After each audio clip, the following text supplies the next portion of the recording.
Hi, my name's Dr. Tristan Casey and I'm a research analyst here at Sentis. So along with my colleague Dr. Autumn Kraus and our numerous intern students, we carry out applied research studies across safety, wellbeing and leadership development areas. So in the team our mission's pretty straightforward. What we're trying to do is contribute actively to the body of knowledge, scientific knowledge in these areas, as well as identify meaningful and impactful practical applications of that knowledge to help understand more about what contributes to effective employee performance in occupational settings. So we hope you're looking forward to attending the Sentis Neurosafety Summit here in Brisbane in September.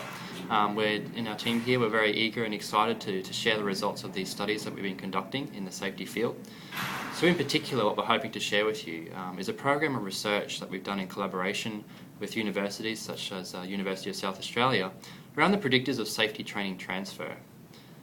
So what we know within the general training transfer literature is that many billions of dollars are spent each year by organisations around improving and enhancing productivity and performance by providing employee learning and development events.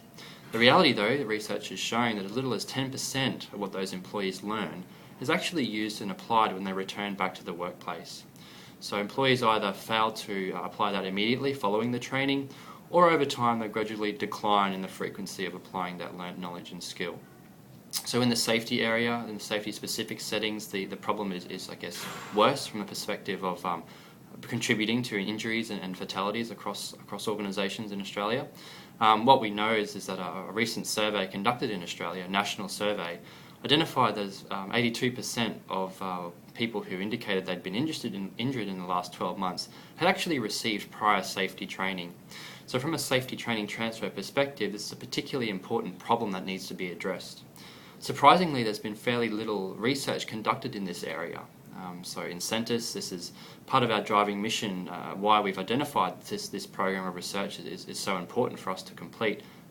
It's going to contribute meaningfully to employee wellbeing and safety at a practical level, as well as providing information for organisations and specific tools and strategies to help them, I guess, increase the investment or the return on those investments that they make in safety training.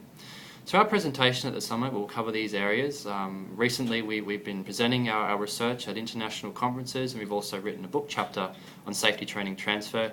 So during our Summit presentation, we'd like to share the results of that research with you, offer a brief review of the literature around safety training transfer, as well as provide some very practical and straightforward tools and strategies that you can immediately take away and use to improve the return on investment that you make in future safety training interventions. So we hope that you're preparing well for the conference, and we look forward to seeing you in September. Take care.